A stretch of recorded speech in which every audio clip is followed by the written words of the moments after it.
Hi, I'd like to say a few more words about Julian Jaynes and his theory and about whatever implications that theory might have for human language. And there are a number of funny things involved in the study of human languages, the ways in which they relate to each other.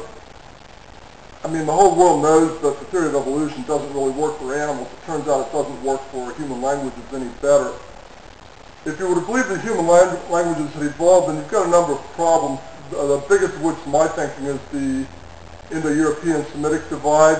And what that means is that the Indo-European and Semitic groups are not racially, so there's no meaningful racial difference.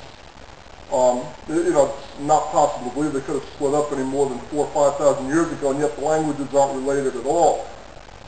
And there simply isn't that much time. I mean, there's not enough time for these two groups of people to have any sort of common language and then split off to a point of being totally unrelated other than for a handful of borrowed words. I mean, that's really a problem. Now, if you study Indo-European languages, and they began studying this in the 1800s, they noticed that there were similarities even between Farsi and Hindi and Sanskrit on the one side and European languages on the other. And there appear to be several groups of Indo-European languages. You've got Germanic languages, you've got Romance languages, which include French, Spanish, Italian. You have Slavic languages, and there are a few others, right? And they're all noticeably related. In other words, if you go from English to German, you recognize half the words, and the divide is maybe 1,500, 2,000 years ago. The split between Slavic and Germanic languages is more like 3,000 years ago. And you still recognize 25 or 30% of the words. It's funny. I mean, if all you knew was English and you went to Russia, just out of the blue, right, you just dumped yourself over there and started the most basic study there could be of Russian language, you're going to recognize 20 to 30% of the words you ever see. Family members are all nearly the same. Brother, brat, sistra, mat, declines materi, mother. Atец, the at part of that is the same at as in father, pater. The ending of that word is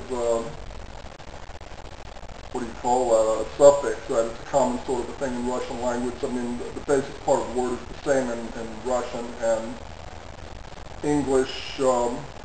Family members, nearly the same numbers, nearly the same. Один, два, три. Четыре is like quarter, quattro. Пять, ten, pentagram. Шесть, семь, seven, восемь, like octa. The only one that you don't recognize is девять, nine. Family members nearly the same. Numbers nearly the same. Basic kinds of things like air, earth, water, fire. Огонь, fire, ignite, ignition. Words nearly the same. Wind, ветер, wind. Right, kitchen utensils, simple kinds of things. Nож, knife. Ложка, Löffel in German. Ladle, that's the English word, right? I mean, these words are all recognizable. Water, voda, wine, vino, all these basic kinds of things are nearly the same. P and F words, I mean, in Indo-European languages, apparently in the beginning, P's and F's were pronounced together. You still have that on a certain number of German words. Pferde, a horse, P-F-E-R-D-E. Pfennig, a penny, P-F-E-N-N-I-G. That's why you have words in Indo-European languages which start with an F in the one language and the same word starts with a P in the other. Fish, pesce, right? Foot, pedal, pod. Fall, I fell, on upal, right, in Russian. Flame, plamia. All these things are similar. You have P-F words, you have B-G words. I mean, those interchange somehow or other. But it's nearly the same, right? If I say gimme, give, made, give, dav, davats, a kid not even Russian necessarily, Romanian or, kids speaking other Slavic languages, daimi. It sounds almost exactly the same after 3,000 or 4,000 years. And yet, Well, this Indo-European Semitic divide, I mean, none of that pertains. I mean, all of a sudden, going from break off 2,500, 3,000, 3,500 years ago to something which is no more than another 500 years older, it's like you lose everything. What it behaves is as if human communications had been of some completely different sort up until some very recent point which you can put your finger on. And then, within a single day, whatever that was that humans had been doing to communicate simply ceased to work, and it never worked again from that day to this. And the kinds of spoken speech which we use now were simply developed, out of dire necessity in a big hurry, starting at that point. Now, given that sort of a thesis, the only thing you need to explain the Semitic Indo-European divide is the fact that the two groups were separated by the Caucasus Mountains during a critical little period of 100 or 200 years during which spoken speech, as we understand it today, was being developed. Now, you've got other things which fit into the same pattern. You've got Baltic languages like Lithuanian or like Old Prussian, in which you see a handful of recognizable things which you could call Indo-European roots. Everything else, 99% of Lithuanian looks like it came straight from Mars. There they've sat forever. Immediately between the Germanic and the Slavic worlds, you would figure by all rights the language has to be halfway between German and Russian. No way. English is a whole lot closer to Russian than Lithuanian is. That makes absolutely no sense if you try to believe that languages have evolved. You've got other kinds of things which there's no explanation for. You've got complete isolate languages. You've got languages sitting there which are related to absolutely nothing. You've got the Japanese Ainu language. You've got Spanish Basque, which is related to nothing in the world. Spanish Basque seems to be a Paleolithic language.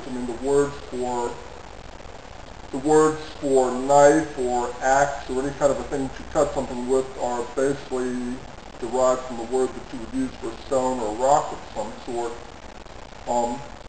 Again, there's nothing in the world which is related to it. That makes no sense if you want to try to believe that these languages have evolved.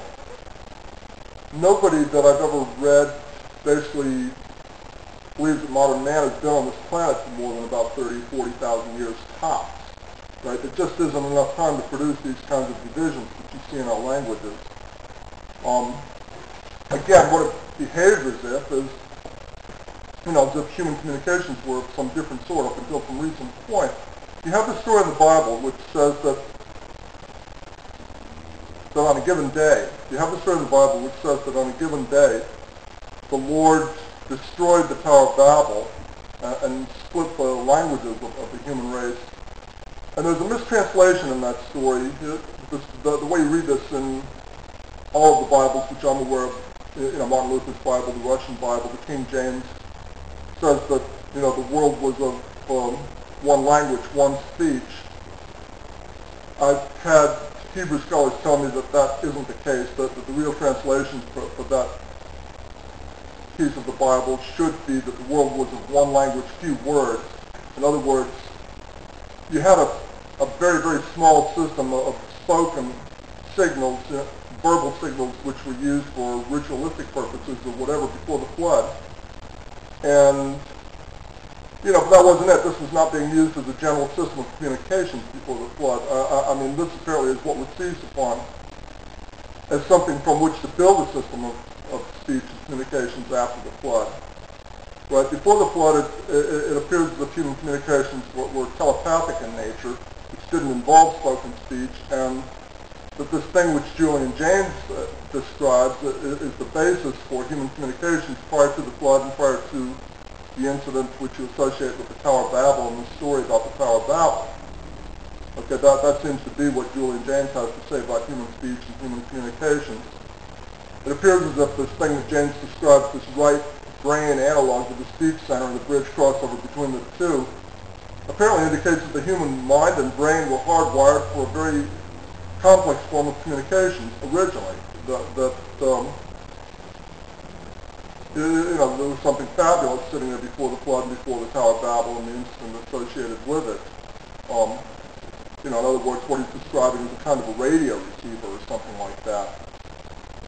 Good enough. That's the lesson on Julian Jaynes for the day. More to come later. Thank you.